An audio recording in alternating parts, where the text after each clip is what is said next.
Hello everyone, I hope you're doing okay. The objective of this short video is to understand how the EFL Program curriculum contribute to the exit profiles of students of Bachillerato, and also to understand which ones are the main strengths and weaknesses of this program and how can we address these possible situations. So let's begin. Remember to take notes and remember that throughout the video you are going to visualize some interactions. So please take notes and don't forget to submit your answers as soon as you finish the video.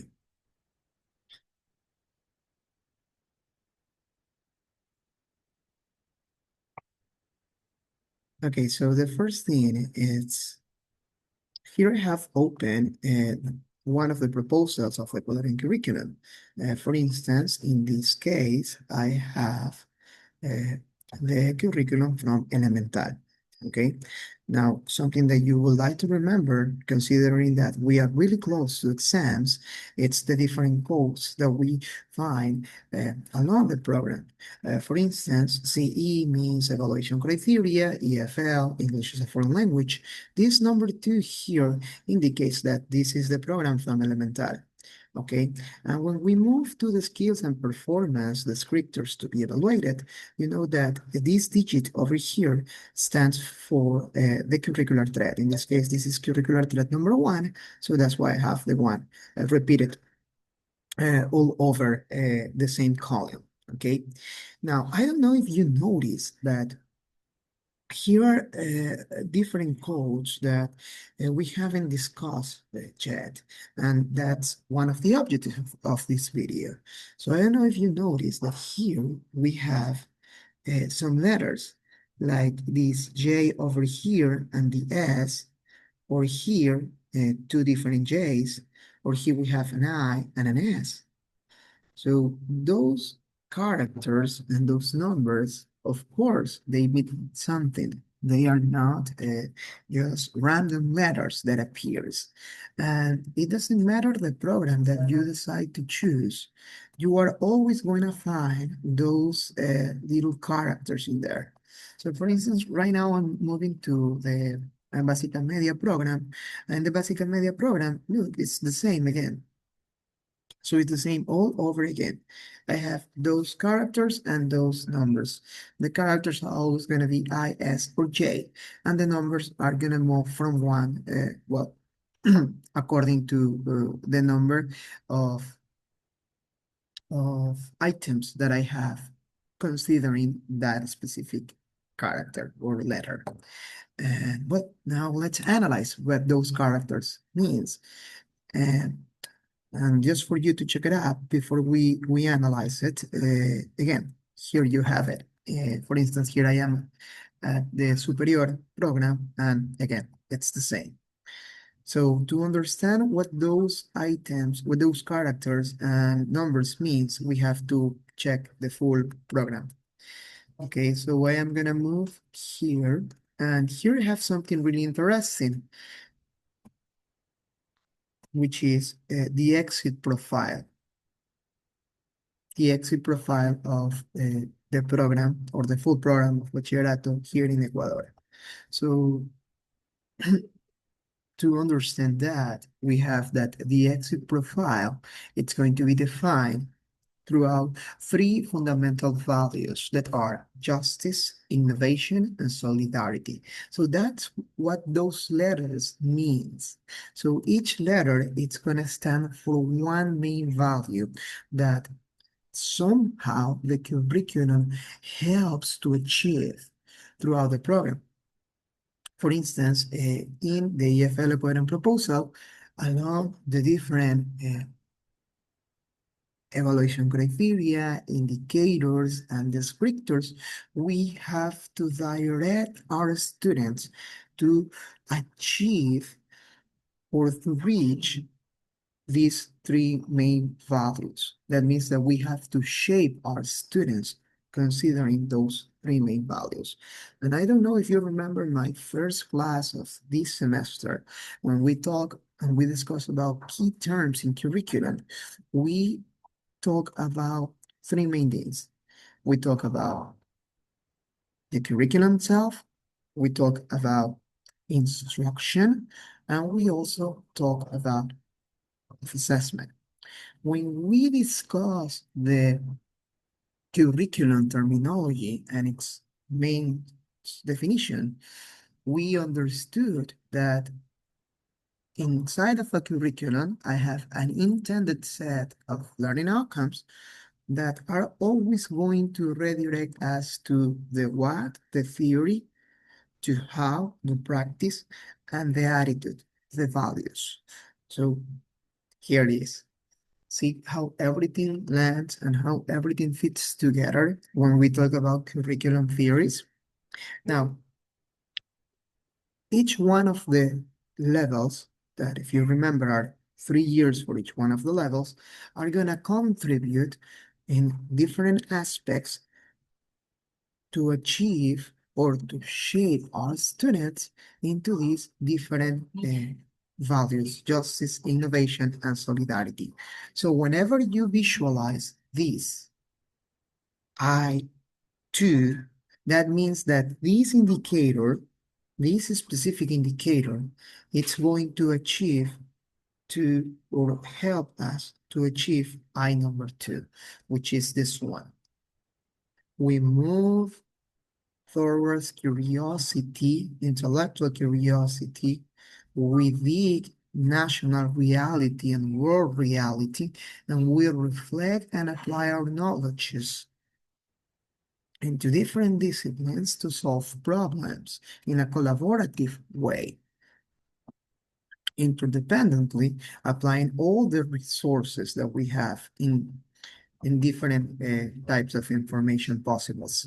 So that's how each one of the indicators is going to contribute to that. For instance, this specific indicator, the one from curricular threat number 1, básica media, uh, this one over here, 3.1.1, it's going to contribute with innovation number 2, which I already read, with solidarity number 2, and with justice number 1. So that's why it's important for us to understand and to read the program. Like this is something that you're going to be using on daily basis. So you have to fully comprehend and fully understand how each indicator is going to help you to achieve the exit profile. Not only considering the level of the proficiency level, not only considering the V1 level that a student is supposed to acquire at the end of the program, but also considering these additional values that form an important part of our program: justice, innovation, and solidarity. Okay, now an important thing to consider is like they form part of the exit profile. These values are not going to change. So if you contrast them, if you compare them with the ones from superior or with the ones from bachillerato, they are always going to be the same because this set of values is intended to be achieved at the end of the proposal. That's why it's called the exit profile once they finish the program, okay? So it is important for you to understand this. I don't want you to memorize each one of them. That will be impossible. But with experience, you are going to understand all of them and how you can integrate them into your classes. So for instance, an interesting question will be how teaching in Básica Elemental, working with, let's say, with oral communication, how can you integrate innovation value number 3, which is related with learners can understand main ideas in short, simple spoken text and infer who is speaking and what the situation is without decoding every word. Now, how can you integrate innovation number 3 into that? Well, you have to read it. And that's something that you have to do before your classes. This is something that's involved into the planning of your classes. In our projects of the second partial, we try to mimic real world environment as close as possible. But now in your daily teaching practices from now on, you have to understand and apply this new knowledge that you got. Okay. Now, as I told you, there are also other factors that you have to consider. And no one asked me this in the classes, but throughout all the program, you are going to find some icons in here. Now, those icons have a meaning. Those icons are different competencies that we have to develop in each one of the skills and performance descriptors. For instance, this ES means that it is a social emotional competence. The little heart here means that has to do with values. The Y here with the little guy stands for sustainable mobility, okay, and traffic security, uh, and like that. This C means that it's supposed to be communicative, that we have to develop communicative competence. And you're going to find that not only in the English as a foreign language program, but also in the different programs, math, language, social studies, and the rest of them. They're going to be scattered throughout. For instance, this little computer here means that it's a digital competence, okay? So to fully understand how can you exploit the skills and performance descriptor to be evaluated and the indicator, that means the standard and the benchmark, or the standard and indicator, how can you exploit that into your classes? Well, you have to read the first part of the curriculum. And in the first part, you are going to notice that you have the different curricular insertions and the different competences, communicative competences, the C icon, digital competences, for instance, social emotional competences. And then you have other curricular insertions that are basically more competences that we have to add, like civics, like sustainable development, like social emotional education, like financial education, like sustainable mobility and traffic security, and security in general terms. And these are the other items that we have, the different competences. These competences are not new. The new that we have into the program right now, it's the curricular insertions throughout these new competences or skills. That's what it says here. Okay, they're like reinforcement competences that are going to help us to shape better our students and obviously to contribute in a best way to the exit profile through these three main values: justice, innovation, and solidarity. Now you know that. Now, to finish this short video, I also told you that we were going to explore some of the strengths and weaknesses. Well, the strengths are the different competencies that we have, and that the program, it's a solid program that was built upon different epistemological foundations, but you already know that. Just to remember that, it's the curriculum was built considering communicative approach, the CLT, the CLIL framework with the four C's: cognition, culture, communication, and content, plus thinking skills, and it's also a learner-centered program. If you combine all those foundations together, you have a really, really strong program or a really strong tool that you can use and exploit to reach every single one of the learning outcomes and to try to address any kind of situation like problems that you're going to face on daily basis. Uh, for instance, one of the weaknesses of our program will be the workload that we have. In public institutions, we only have about 3 hours a week, which is definitely a problem if you want to achieve better outcomes. Another big problem could be this one. Okay, I understand that people who feel the program did it considering a spiral curriculum. Spiral means that you go back and then you move forward, but every time that you fall into that loop of going back and then move forward, you have to add more and more layers of complexity. Okay. And that's something that's supposed to happen, but I believe that it's one of the weaknesses that we have in here. For instance, when we are in second grade, our students supposed to be pre-A1. When they move to fourth grade, they are A1. When they move to seventh grade, they're supposed to be A2. So when they go back to eighth grade, they again go to A1. And that's not how it's supposed to be. Again, I understand because they are trying to spiral the curriculum.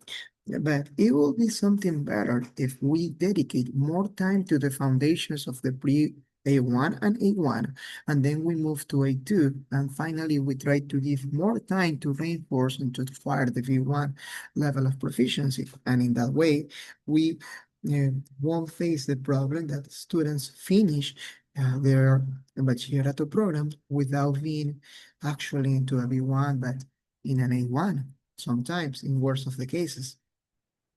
So that's one of the weaknesses that we have in here.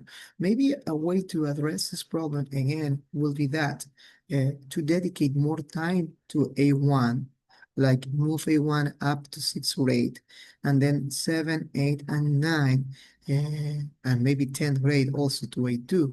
And in that way, we have 3 years to help them achieve the V1 level of proficiency. That's just an idea. I'm pretty sure that you have better and more creative ideas than me. But what I want you to acknowledge is that the program is good, considering the theoretical part of the program. Strong foundations, strong theories, good theories, efficient theories, but in the practice, we lack a little bit. And it's maybe because of the distribution of hours. And obviously, you also have to consider the big number of students for each one of the classes, which is not the ideal situation. So those ones will be the weaknesses of our problem. Okay, guys, with that said, thank you very much for your attention. Don't forget to submit your answers and prepare for the exam. Bye.